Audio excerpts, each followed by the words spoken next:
feel this is a great group. At 9:40 on Thursday night, everyone feels good to learn something, right? Yeah. It's still early, right? Yeah. We are very glad today. We know the guest is growing. So right now, more talented people on stage. So we are very glad. We are all glad to learn from the number one, the best of the best.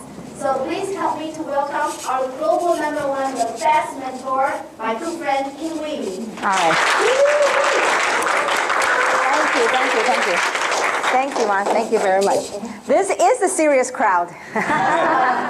So actually, this is the most important meeting of all. And I'm a little casual. It's been a long, long day. But I want to congratulate you, and I want to thank you for being here, especially at this late hour. And so this is what we call the meeting after the meeting. And so what great things are usually done through meetings like this. And so what I'm going to talk about tonight, and I'll try to accomplish in 1 hour, is how we conduct the meetings. Because you know, the meeting is the heart of the business, and that's how you expand and build your business. And I hope that each and every single one of you, you're here because you have opted to and want to commit to be one of the speakers, right?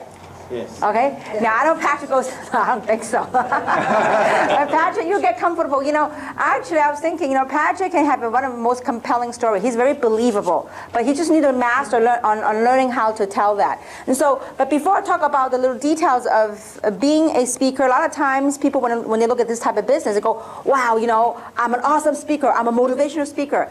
Actually, the best speaker is someone that comes from the heart, with that passion, with that belief. And so there's certain psychology I want to explain to you guys why we do things certain ways so that we can get the job done effectively. Okay, now, so I want you to think back on day one when you first joined this opportunity, or take a look at any opportunity for that matter. Usually 90% of the time people have 3 questions in their head. And I bet you, most of you in this room, you also have those 3 questions, okay? So the design, the psychology of the presentation is to answer those 3 questions effectively. If you have answered the question effectively, you got the job done. You got the sale made, okay? So number 1, the 3 questions in most people's mind when they attend a meeting just like this is, number 1 thing is this thing for real? Okay, so is this deal for real? I mean, you know, your friend told you about it, you come to check it out. So first question in the head is, okay, fine, I hear what I heard, but I want to know if this deal is for real. Okay, now number 2, this deal's real, but what's in it for me? So people, let's say, for example, people told you how great Janice is and you want to check out this deal for real. Now, okay, it's a real deal. Now, what can I gain out of it? Most people, including me, all of us, when you check out an opportunity, I want you to think back. Is this true? Like, do you think, what's in it for me? Okay, so what's in it for me? Okay, number 3 question they have is, can I do this?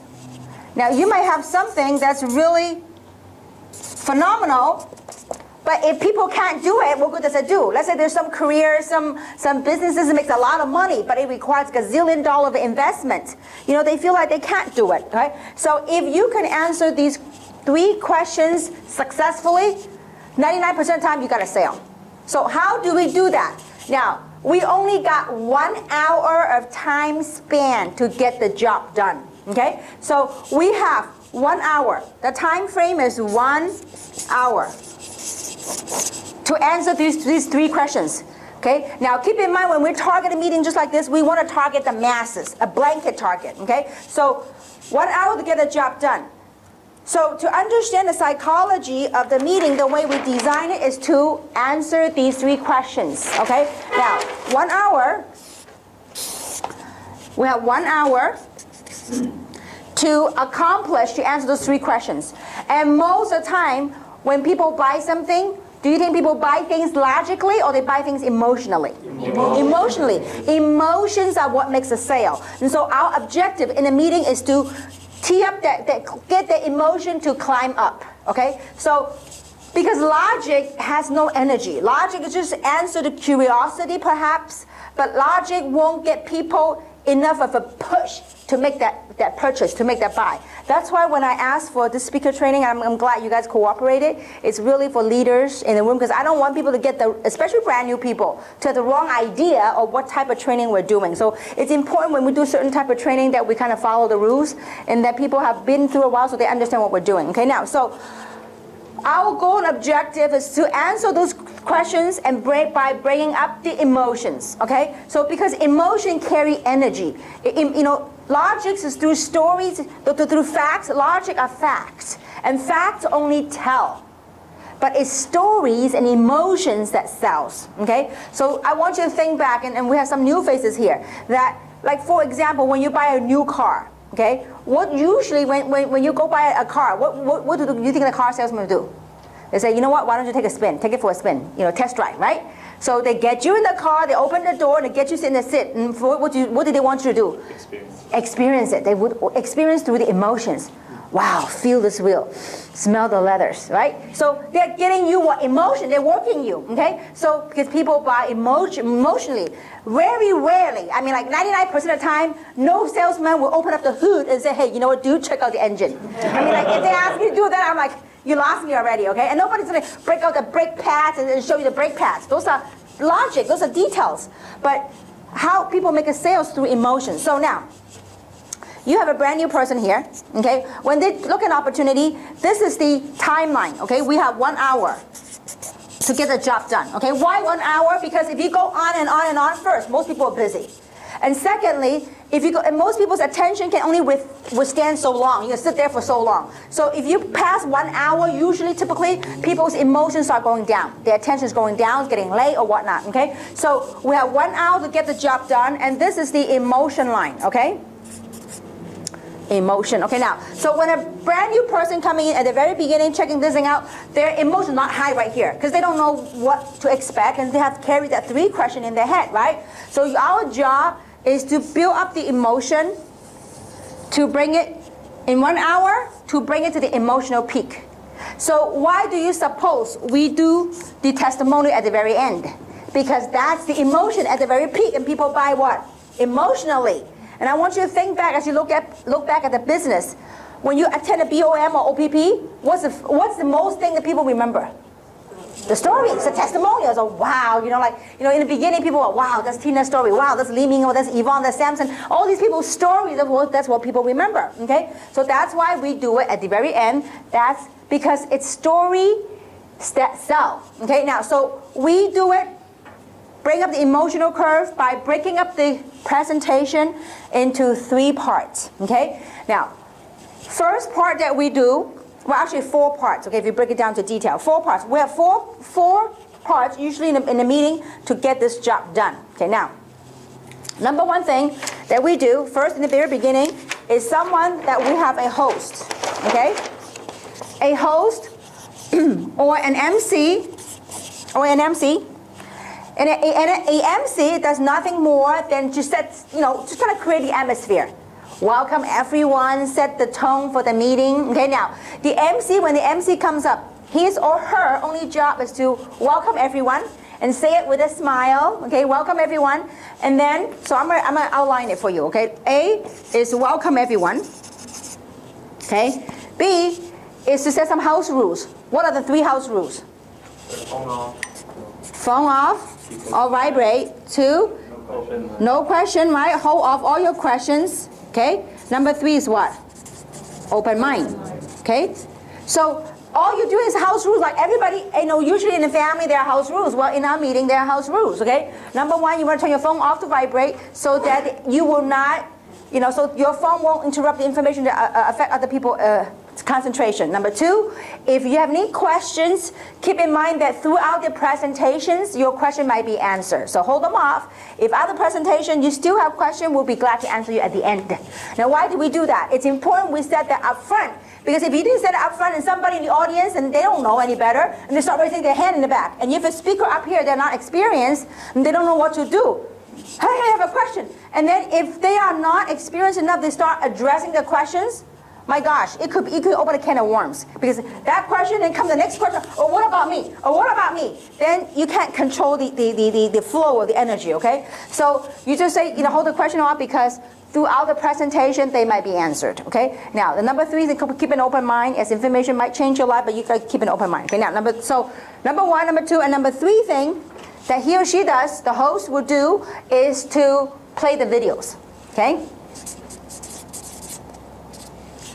So we're going to show you a few short films, short videos, okay? Don't say we're gonna show you a few videos. People go, videos, oh my gosh, how long is the video? So we're gonna show you very short clips of the video that kind of talk about that related to the subject that we do. They are not endorsing our product, it's come from third party, but they're talking about relating the subject, the technology that we have.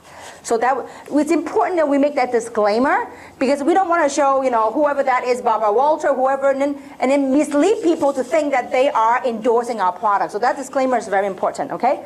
So show the video, and then the number 4 thing that they will do is to tee up the first speaker. Okay? Now, when you tee up somebody, your job is to say a few good points about that person, but not to tell that person's story. It's important to understand that. And also, as some of the techniques, when you're teeing up people, you don't say the name right away. You say the boom, boom, boom, the good stuff. Now, ladies and gentlemen, please help me welcome Mr. Samson Lee. Then you say the name at the very end. You don't say, well, the next person I'm going to bring up, his name is Sammy, and he's da-da-da-da-da. It just doesn't have that flow. Remember, we want the flow, okay? So the next person I want to bring up he's a gentleman, whatever the good things of the next person is, not to tell their story, but 1 or 2 or maximum 3 key points about the next speaker, and then you will say the name of that person. Now, it's very important when we tee up people that we tee up facts. We don't tee up, like, for example, sometimes it's important when you're teeing up somebody, make sure you get to know that person before you tee them up. So let's say, for example, if you were to tee up Mr. Dave Toll, to say that Dave is a world traveler, traveling around the world, people that don't know might be okay, but people that know in the room, it takes a little bit of difference to audiences. Some people are looking for that one thing to disbelieve you. So if you say that one thing that's not correct, some people might use that and discredit the entire presentation, okay? So it's important to find out a little bit facts about that person and tee up the next speaker, okay? So after you tee up the next person, then what you do is, let's say, for example, if Peter is the MC. So Peter will tee up and welcome the next speaker. So as the next speaker come up, you do not run off. You don't run off the stage until you do a handshake or a hug, or whatever you're comfortable with.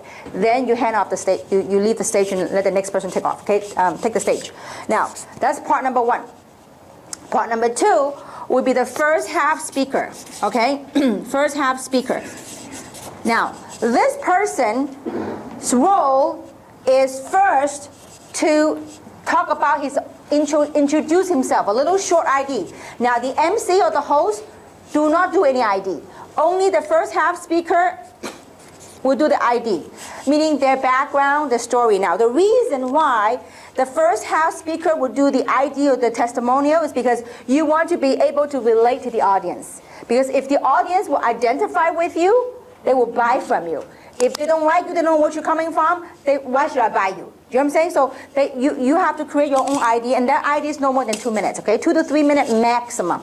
So you do 2 to 3 minutes, then your role, your job is to go talk about the company and the product. Now that's the easiest part, because company and product, it's in the what? In the computer, in the PowerPoint. So you don't really need to do anything, okay? So except to kind of, obviously you want to get a smooth flow from slide to slide. So you want to learn to practice a little bit, but don't read from the slide. And by the way, if you must look at the screen, keep in mind a lot of times technology these days, when it show on the project on the screen, there's a computer in front of you. So instead of looking at this, kind of look at, kind of glance at it and pick up the bullets and go at it. And some of the etiquettes as a speaker, when you speak, when you look at something and when you write something, it's very important to always try to do a 3/4 of a face facing the audience. Even to write something, if you write something like this, that's not polite because your entire back is facing the audience, okay? So try to always keep a 3/4 of a face looking at the audience, okay, when you write or even when you read things, okay? If you must read from the screen, for some reason you can't read it from the computer, try to do it from a 3/4 of an angle so that you still are looking at the audience. And so there are times I've seen people literally reading from there and the back is to the audience. And so you're losing the touch, you're losing the feel, because everything is about feeling. Everything's about energy. So you want to keep, look, everything I'm teaching is easy. The toughest part is it's those little tiny differences, but it's those little tiny stuff that make a difference in your presentation and in what you do, okay? So Your job is to do your ID, 2 to 3 minutes. I mean, I normally do a 2-minute gig. It's max already, okay? And so you follow the PowerPoint, the company, the product, okay? Then your job is to tee up the next speaker, okay? Your job is to tee up the next speaker. Again, when you tee up somebody, you say the name, what? At the very last, okay? When we're in Malaysia, we have a brand new person. We've just gone over the speaker training. And when that person comes on, they go, the next person I bring up is Mr. Samson Lee. And da, da, da, da, da. I'm like, no, you got to do it's a building up the movie. You build, like when you watch a movie, you don't tell the ending. The name is the ending, okay? You just build up create that mysteriousness, okay? Dun, dun, dun, wow, okay? So you just got, look, this is performance. Like, how many have been to Luau in Hawaii? Luau, it's same show, but every time the performer perform like it's the very first time. So you need to have that, okay? We need to learn to do that, okay? So that's the front half speaker. Now, the third part of the presentation will be the second half speaker, okay? Now, again, the second half speaker comes up, what is he or she supposed to do? To do a quick ID. Why? Because the audience, you want the audience to be able to relate to them.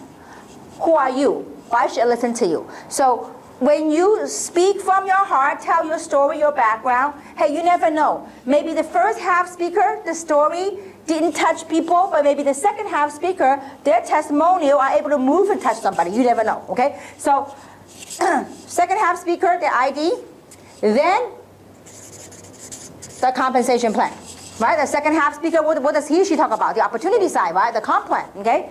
So then the third thing that the second half speaker does is what?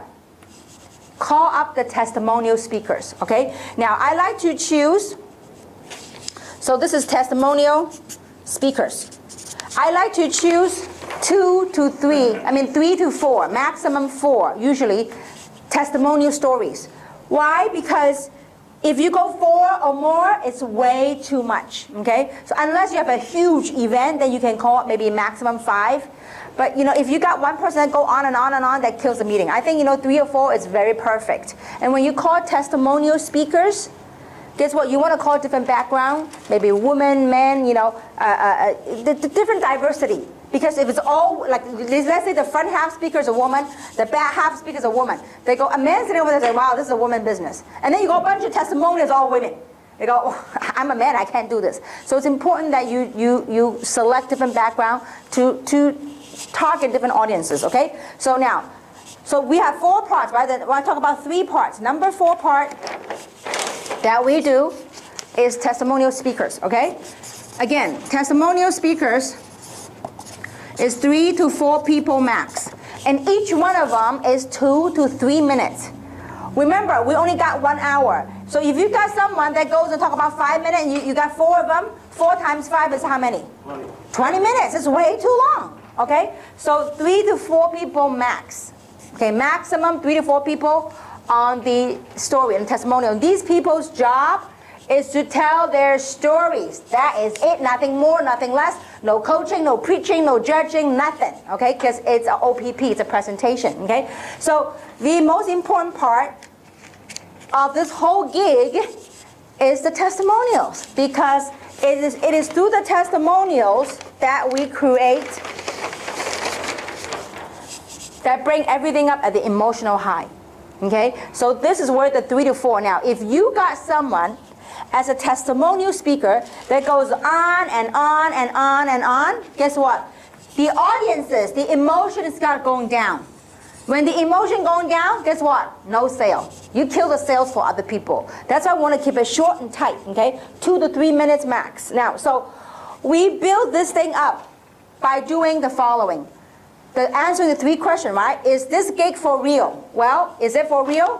Why do you suppose we pay the videos? Okay, we pay the third party, and these are not the video done by us. This is video done by the media, done by third party. That is to answer that question, is this thing for real? We need that because third party edification does a lot better than you and I talking about ourselves, because it's not from us. So that builds credibility, and that also builds what? credibility, okay? So believability. People say, okay, now, oh, you know what? I know KNBC. I know Channel 9. I know, So these, it brings the audiences to understand that, wow, you know what? This thing I'm beginning to accept and embrace. Remember, the emotion is right here. So as they watch KNBC, they watch, whatever the video that we're showing from the media, it begins to build up that believability, okay? Now, then the next thing we do is we do the company, we do the logic, right? The PowerPoint talked about the company. Then also, we talk about the product. Company and product, those are facts. These are logic. We are using logic. You attack the logic and then back it up by emotion, okay? So we do is this thing for real? The number one question is done by the video, company, and products. To answer this question, is this thing for real, okay? Now, what's in it for me? Well, so as you're doing this, you are bringing up the emotion, slowly but surely, okay? Now, if someone is open-minded and they're sitting over here and they watch all this stuff as we proceed with the presentation, you can't help but to start to believe, start to seeing something, okay? Then the second speaker, what does he talk about or she talk about? The compensation plan. So remember the second question, what's in it for me? Well, the second question, what's in it for me? Thank you. Is the money part, the compensation plan, okay? Comp plan. So through the comp plan, we are building up the emotion, and then instead of saying, well, let me tell you what's in it for you, instead of saying that, just let the PowerPoint do the job. What's in it for them? People have imagination. Let their own creativity run, okay? So what's in it for them? They go, oh, okay, now I can see this is a way to make some money. So we do that by showing the compensation plan through the second half speaker. So the third question, what was the third question? Can I do this? Can I do this? That's when we do the, can I do this? That's when we do the what? The testimonials. Now, if someone's sitting in the audience and they look at Li Ming, for example, wow, a single mom. She's never done this kind of business before, but she can be successful. If she can do it, so can I. If they look at Tina, wow, Tina, a housekeeper. If she can do this, speaks broken English, I too can do it. If they look at Winnie, wow, Winnie's 64 years old. At her age, if she can do this, so can I. Okay, so that's why it's important that we do this testimonial so people's imagination start to spark. Is, oh, you know what? If he or she can do it, so can I. Sometimes people don't like to take people to the presentation because, oh, they're not a powerful speaker. You can always turn things around. You can say, look, if you are better looking than him, if he can do it, so can you. Also, you know what? You can talk better than him, or you can do better than her, so you can turn it to your edge.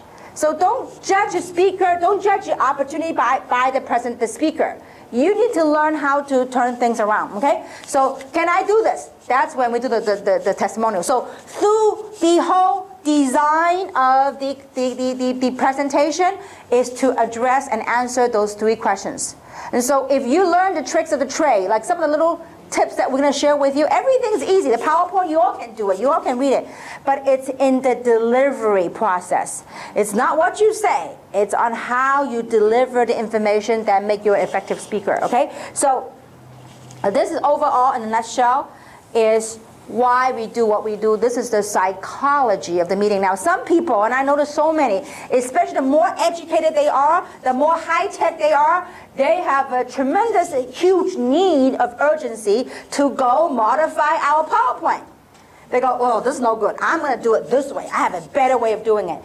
Listen, when you guys are making more money than we do, then you can modify it, okay? So, because whatever we've got is proven, it's working. Don't go change something, okay? Now, obviously, I'm open-minded. We are all open-minded. If you feel there's something better, talk to us. We will take a look at it. But everything that we have done has been translated to different language throughout the world. If you leave the U.S. and you start traveling and look at different part of the world and look at Jeunesse, you're like, wow. You know, what amazes me is that the PowerPoint that we have, it translates so many different languages, and we have so many different people talk about the same thing. You go, wow, I mean, there's a sense of feeling of accomplishment. Wow, it's amazing. So that's why when we change something, gotta be careful. It doesn't get triggered somewhere else. You want something that's duplicatable so that people can copy and duplicate, okay? So is this clear so far?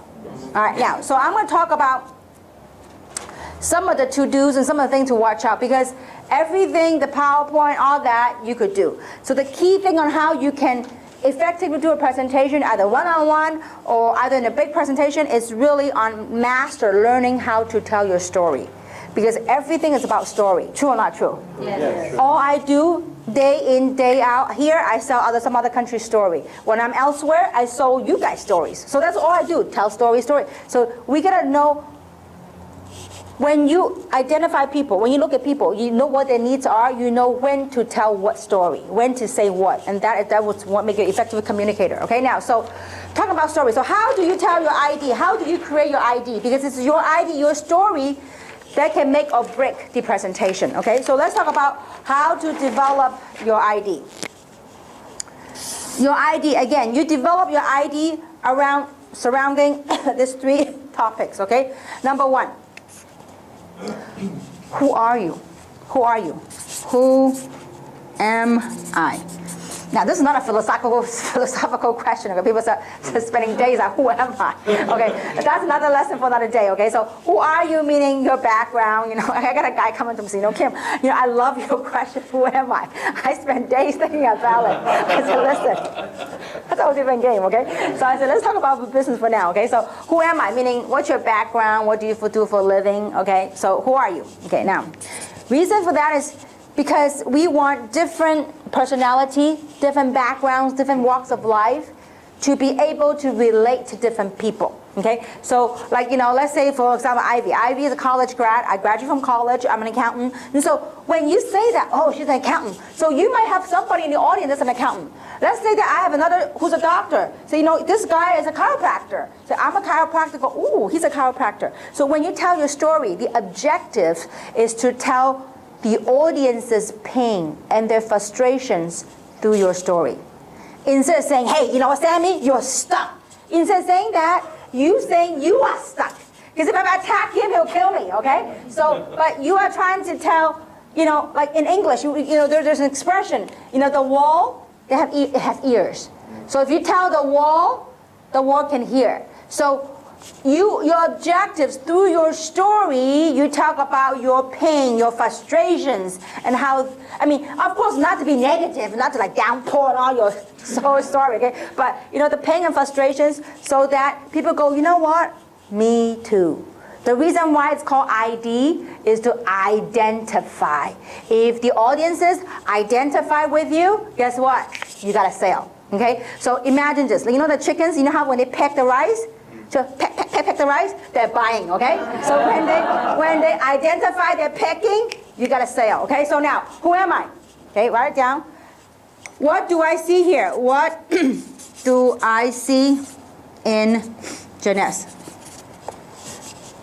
Okay, what is it you saw? What is it that make you make the decision? Now, you know, this has to come from you and your heart. I can't mean, because everybody say, oh, I saw a great product. Oh, I saw a great product. That won't cut it. It has to be something from your heart. I mean, Sammy has a great story. I mean, you know, he saw this as his vehicle for his plan B, for his retirement, as he can't rely on Social Security anymore after all those years of work. So, I mean, when he tells that story, I'm sure people that are thinking about retirement or near retirement, they are probably in the same position Sammy is, okay? So, what do you see here in Janice? And that has to come from you. And a lot of times people, when they write their story, they want to sound intellectual. They want to, you know, have it perfectly poised and perfectly phrased. Ain't gonna cut it, okay? So we can tell when people memorize their speech. So you just gotta, you know, learn to do that part, okay? Now, what do I see in Janice? And number 3, as a result of making that decision, joining Janice, where are you today? Or where are you going? Okay? So, as a result,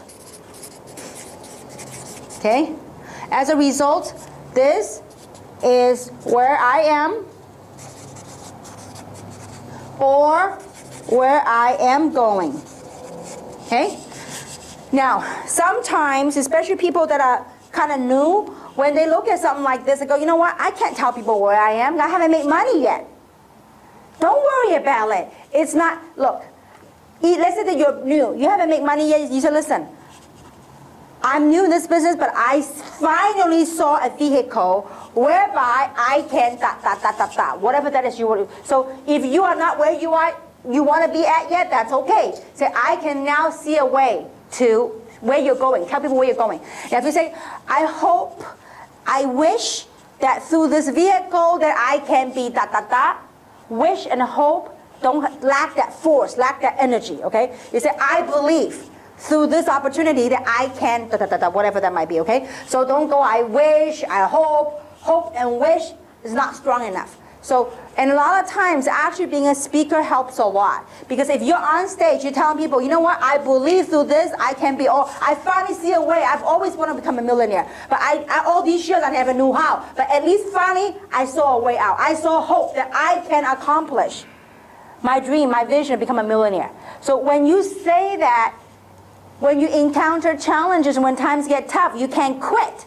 Because you told people that you saw a way out, that you can make a million, okay? So you're going to stick with it. So anyway, write your story around these three things. And the reason why I say write, because when you reason out your logic in your head, then when you deliver that story, it becomes very clear. So when you tell story, when you present, the most important things are mental clarity. Because when you present, you help a lot of people in the room. So it's important to have a mental clarity. If you're really foggy that day, talk to somebody, say, listen, either you yourself defog yourself out there, okay, before you come and do something. And that's why it's very important to understand, when we do a meeting, and if let's say that, and when you're a speaker, you got to teach the team that if you are going to be a speaker, if there are some people that are negative, or some people that have some issue, don't, before the meeting, say, no, there are times I go to a meeting and go, hey, Kim, I have some issue. How come? I'm like, I'm trying to psych up for the presentation. And here there are people coming and dumping everything on you. So you got to learn to shield people away from the speaker. Let them do the gig first. And then usually if they do that to you, you have to be experienced enough to say, you know what, that's a great question. I'll get to it at the end.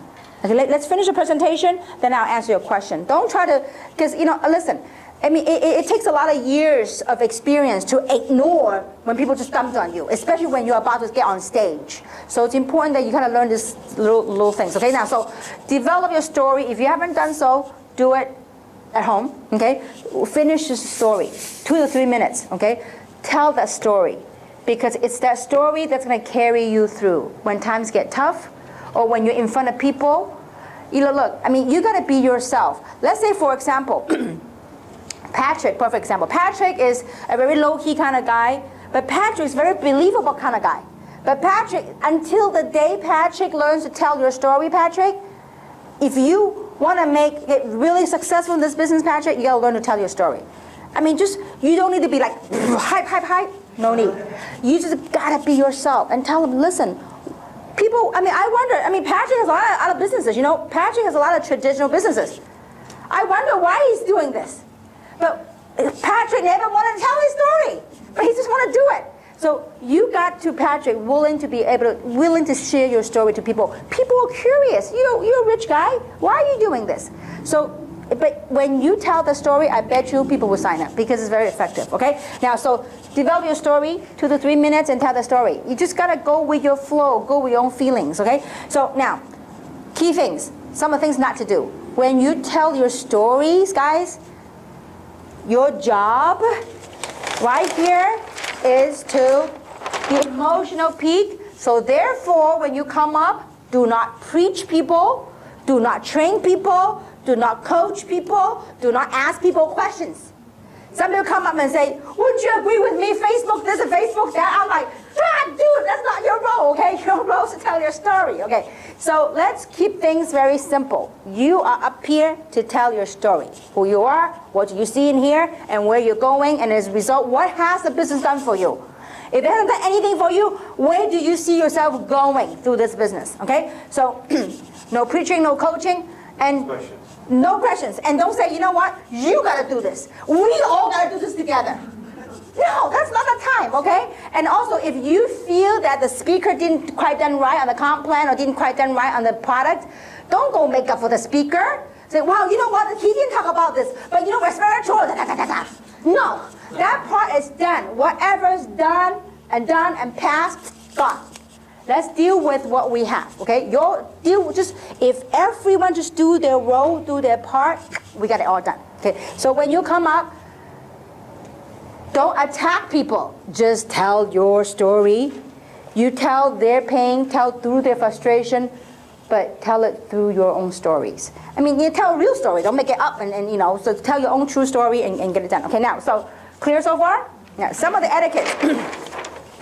So I'm going to talk about the flow of the meeting. When you have when we change speakers, like I said earlier, when you change speakers, when you are to speak, take center stage. It's important that you take center stage and you scan the room. Look at the audiences. Eye contact is very, very important. There's a lot of times people, you know, and it's understandably so. Sometimes people get very nervous and they're afraid to look at people. They just look like stare in the air. If you do that, you can't relate to people. People think you might have something to hide or something. So it's okay. Get comfortable. Look at people's eyes and select those people that are smiling at you. You know, sometimes uncomfortable. And a lot of times when you have a new speaker, they just pick one person and they just talk to that one person, okay? Don't do that. He or she will get very embarrassed. Like, why is he looking at me, you know? And so try to scan the room. I mean, look, if you're nervous in the beginning, which is okay, kind of scan. I normally scan the room because you want to give them love and give energy. And people can feel. I mean, we're all human beings. We can feel things. So kind of scan the room and look at the audience. And people like staring at you like that. I mean, you know, you can just glance through them. I mean, now that I get quite years of experience, you know what I do? When they stare at me, I stare back, you know? So, and I like to give love, give energy, and sometimes they open up, okay? But don't take any chance. If you're new, kind of, you know, play with it a little bit and just kind of, you know, jump into the room. Okay, now, take center stage, and when you talk, try not to go pace back and forth. Because if you go pace back and forth, the audiences will get very dizzy. Because they try to follow you now. But if you must, like I talk very animated, so I like to talk with my hands. So you can do hand gesture rather than movement, okay? So your hands can move, but instead of your body moving back and forth, okay? So, and don't rock back and forth, just, you know, talk with your arm, talk with your hands. And so usually when you're a presenter, you know, come in, you know, professional attire. It's very important because it sends out a message. Okay, so today is training, so hopefully I'm excused, but it's late at 10 o'clock. But when you come to a presentation, gentlemen with a tie and a suit, and ladies, you know, jacket, and thank you so much, Samson. So take center stage now. If you have other people behind you, please do not look at those people. Look at the whom? The audiences, because the audiences are listening and they are watching, okay? So everything we do up front in the stage forms an impression, okay? So now, so the MC host, welcome everyone, and I constantly have to remind myself, smile, you know? So, because when you smile, it's like a mirror effect, you know, the audiences reflect. So smile, and I always have, I mean, I've done it so many years, I always have this thing in my back and say, smile, you know, smile, you know, so you just have to keep reminding yourself to smile. Okay, now, and then introduce front half speaker, the front half speaker take stage, then the front half speaker tee up the second half speaker, take stage, then the second half speaker, when he or she calls for testimonials, I would like to call the next couple of people to share their story with you, so I will call 3 to 4 people all at the same time. I don't like to call one at a time. Why? Because one at a time takes what? Takes time. They come up, they go back down, okay? So, and I call them up, boom, all at the same time, and when you are called up, either your front half speaker, second half speaker, testimonial, when you call up, get up and run up.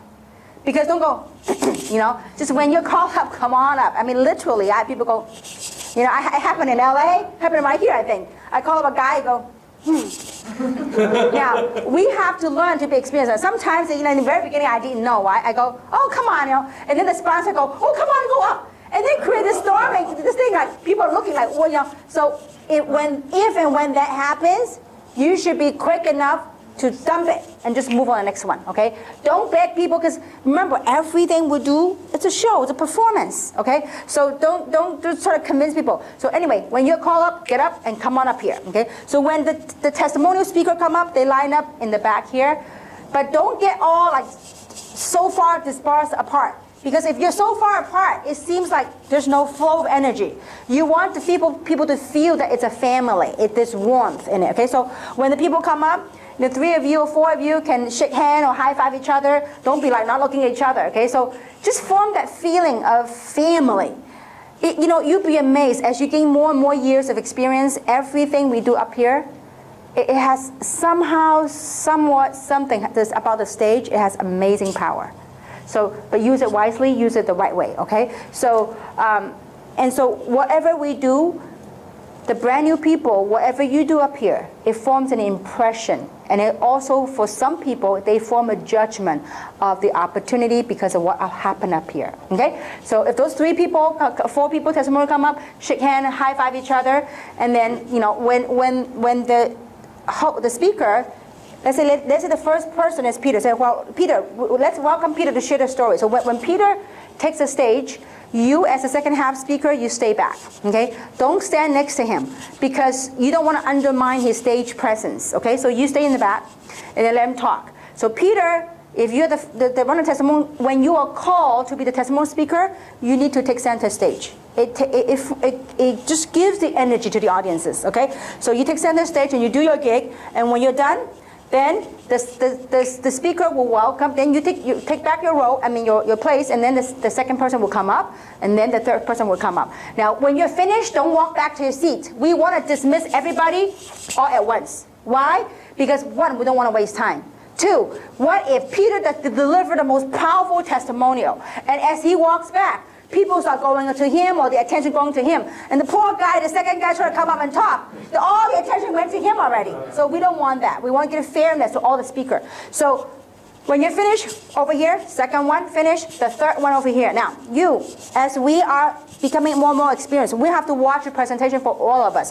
When you have someone that goes on and on and on about who they are, what do?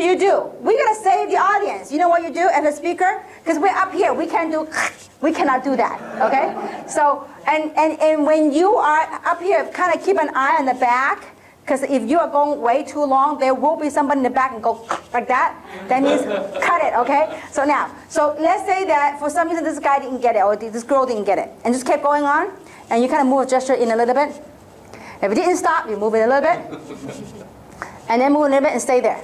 I mean, he really doesn't stop. You say, if somebody in the audience just clap, and then we'll grab the mic away from him, okay? You just have to do that. Some people just love to talk, okay? So we just have to find a nice way, a nice gesture, and just kind of break up the thing, because we don't want the energy to go down, down, down, down, down, down, okay? So again, when you come up here, no coaching, no teaching, because look, this is the OPP. When you coach and when you preach, that's at the training.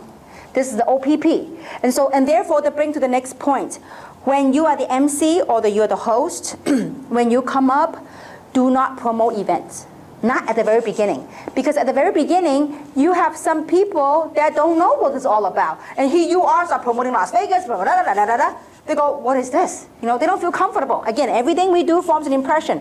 So, but as a second half speaker, when you dismiss all the testimonials, then you take back center stage and you do your closing remark, whatever that might be. So no need to do some elongated and elaborated closing. Everything, remember, that emotional line is at the peak. Everything is done already. No need to do some smart close line. I mean, just do whatever that works for you, whatever you feel comfortable with.